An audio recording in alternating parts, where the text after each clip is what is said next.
तो नमस्कार साथियों, आज हम देखने वाले क्लास 12 का पॉलिटी चैप्टर नंबर 2। चैप्टर का नाम है दो ध्रुवता का अंत। ये हमारा पार्ट 1 वीडियो होगा। तो चलिए देर नहीं करते स्टार्ट करते हैं। तो सबसे पहले टॉपिक जानते हैं बर्लिन की दीवार। बर्लिन की दीवार जो है, सबसे पहले बात जानिए बर्लिन क्या है। तो ये जर्मनी की राजधानी है। बर्लिन क्या है? जर्मनी की राजधानी।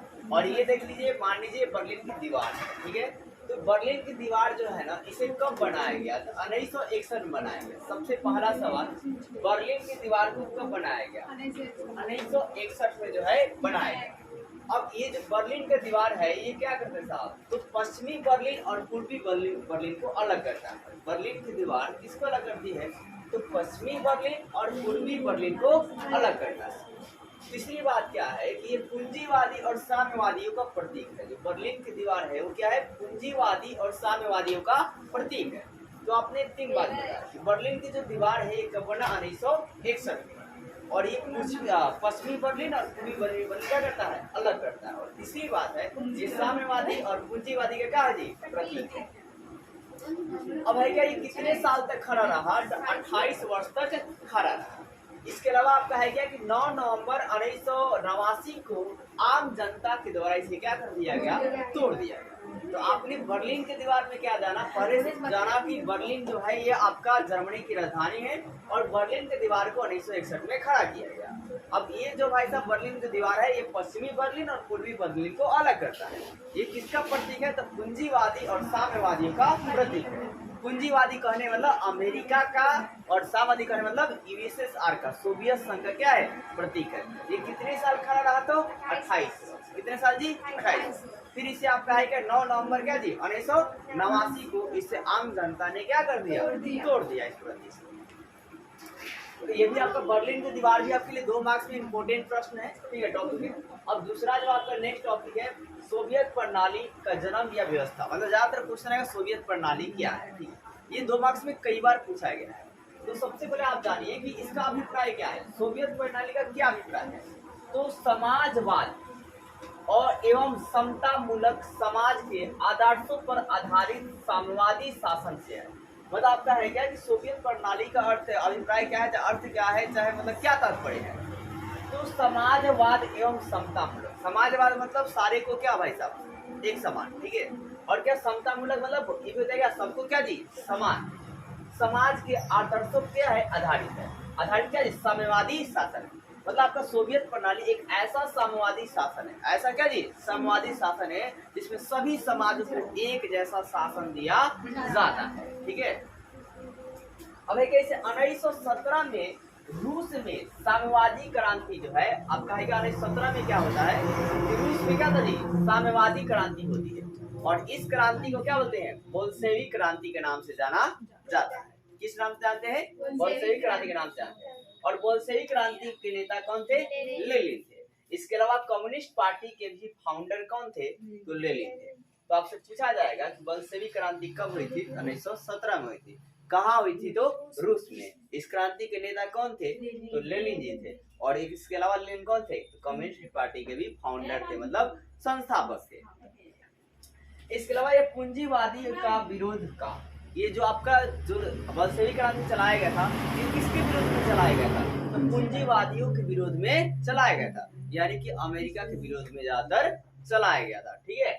फिर क्या समाजवाद और समता मूलक पर आधारित था। ये जो आपका बोल्शेविक क्रांति था किस पर आधारित था? तो समाजवाद और समता मूलक पर आधारित था। क्लियर है? तो आपने क्या देखा कि सोवियत प्रणाली का जन्म या व्यवस्था की बात करें तो इसका अभिप्राय ये है कि समाजवाद और समता मूलक, ठीक है, समाज का आप आदर्शों पर आधारित समाजवादी का जी शासन, ठीक है। अब इसमें होता है क्या दोस्तों? 1917 में आपका रूस में समाजवादी क्रांति होती है जिसे बोल्शेविक क्रांति के नाम से भी जाना जाता है। इस क्रांति के मुख्य नेता कौन थे? लेनिन जी थे, और जो कि कम्युनिस्ट पार्टी के भी आपके फाउंडर थे। इसके अलावा आपका है कि इस क्रांति का मतलब मेन किसका क्या कारण क्या करना था? तो पूंजीवादियों को विरोध करना था। इस क्रांति के तहत जो है पूंजीवादियों को विरोध करना था। इसके अलावा समाजवाद और समता मूलक पर ये क्रांति जो है किस पर आधारित था? ये क्रांति समाजवाद और समता मूलक पर आधारित था। अब इस क्रांति का रिजल्ट निकल कर के आया, तो इस क्रांति का रिजल्ट ये निकल कर आया कि यूएसएसआर की क्या हो गई? स्थापना हो गई। मतलब बोल्शेविक क्रांति के बाद ही परिणाम फलस्वरूप क्या हुआ? यूएसएसआर की स्थापना हुई। मतलब सोवियत संघ की जो है यूनियन क्या जी यूनियन सोवियत सोशलिस्ट रिपब्लिक की स्थापना की जाती है। अब हमारा जो आगे टॉपिक है दूसरी दुनिया का देश। तो अब इसके बाद ही क्या होता है, मतलब इसके यूएसएसआर की स्थापना होती है और इसी को दूसरी दुनिया जो है कहा जाता है। पहली दुनिया किसे कहते हैं, तो अमेरिका को कहते हैं। किसे कहते हैं, अमेरिका को। और दूसरी दुनिया किसे कहते हैं, तो यूएसएसआर को। तो देखिए दूसरी दुनिया का देश, यहाँ पे हेडिंग है। तो दूसरी दुनिया यूएसएसआर को दूसरी दुनिया कहा जाता है। यूएसएसआर को क्या कहते हैं जी, दूसरी दुनिया कहा जाता है, ठीक है, या दूसरा गुट कहा जाता है, ठीक है। अब देखो है क्या कि सोवियत प्रणाली की विशेषता क्या है, ये भी आपसे पूछेगा अलग से, सोवियत प्रणाली विशेषता। तो आप क्या करेंगे, ये भी बात लिखेंगे और यहाँ से भी लिखेंगे, मतलब ठीक है। ये सोवियत प्रणाली विशेषता जो 5 मार्क्स में आएगा। तो देखिए सबसे पहली बात विशेषता ये है कि पूंजीवादियों को विरोध करना। सोवियत प्रणाली की विशेषता क्या है, पूंजीवादी को क्या करना, विरोध करना, ठीक है। पूंजीवादी मतलब अमेरिका का विरोध करना, आज भी मतलब विरोध करती है, ठीक है। रूस जो है आपका आज भी अमेरिका का विरोध करता है और अमेरिका रूस के विरोध करता है। फिर समाजवाद को क्या करना, बढ़ावा देना। समाजवाद को क्या करना जी, बढ़ावा देना, मतलब समाजवादी प्रणाली आपका यूएसएसआर की जो है आपके अभी प्रणाली की विशेषता क्या है, पूंजीवाद का विरोध करना, समाजवाद को बढ़ावा देना और एक नियोजित अर्थव्यवस्था लागू करना। क्या करना, नियोजित अर्थव्यवस्था क्या करना, लागू करना। फिर आपका है क्या, कम्युनिस्ट पार्टी का दबदबा रखना। क्या कर रखना, कम्युनिस्ट पार्टी के क्या जी, दबदबा मतलब पावर को रखना। फिर है क्या, विकसित अर्थव्यवस्था को रखना, मतलब जो आपकी अर्थव्यवस्था होगी, जो पैसा वाला सोर्स होगा वो बहुत ही क्या होगा, डेवलप किया होगा, ठीक है। फिर है क्या कि उन्नत संचार प्रणाली। इसमें क्या है भाई साहब, उन्नत क्या जी, संचार प्रणाली। मतलब आपसे कोई पूछ ले वैसे आखिर क्यों यूएसएसआर में लोग जुड़ेंगे, आखिर उसमें क्या मिलेगा, तो ये सारी चीजें उसमें जो है मिलेगी। तो विकसित अर्थव्यवस्था क्या है जी, यहाँ पर है।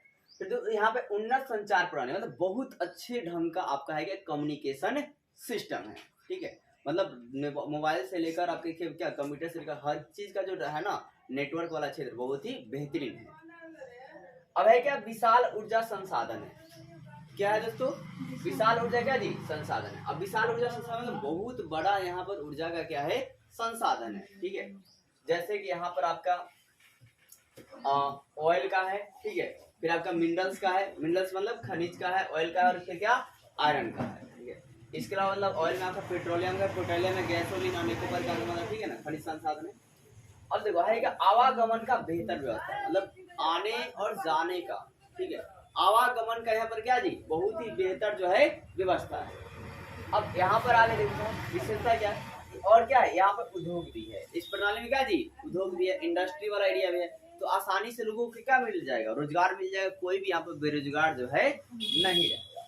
तो यही बात है कि हम बेरोजगारी क्या जी आपका नहीं है इस प्रणाली में। फिर क्या, स्वास्थ्य की सुविधा बहुत ही बेहतर है, और फिर आपका शिक्षा का भी सुविधा क्या जी, बहुत ही अच्छी है। तो ये था आपका यूएसएसआर की क्या जी विशेषता। तो इस सार की मतलब प्रणाली की विशेषता क्या है कि पूंजीवाद का विरोध करना और समाजवादी को बढ़ावा देना, और फिर क्या, नियोजित अर्थव्यवस्था, कम्युनिस्ट पार्टी को दबदबा बढ़ावा देना, विकसित अर्थव्यवस्था रहेगी, उन्नत संचार प्रणाली रहेगी, और आपका विशाल ऊर्जा संसाधन है यहाँ पर, जैसे कि आपका मिनरल्स है, ऑयल्स है और आयरन है। आवागमन का जो है आने जाने का भी एरिया क्या बहुत बेहतर है, उद्योग इंडस्ट्री है बहुत सारी जिसके लोगों को रोजगार मिलेगी, और फिर क्या आपको बेरोजगारी ना के बराबर है, और यहाँ पर क्या स्वास्थ्य की व्यवस्था और शिक्षा की व्यवस्था बहुत ही बेहतर है। उम्मीद करता हूँ वीडियो आपको अच्छी लगी, और वीडियो अच्छी लगी तो वीडियो को लाइक कीजिए, चैनल को सब्सक्राइब कीजिए, ज्यादा शेयर कीजिए।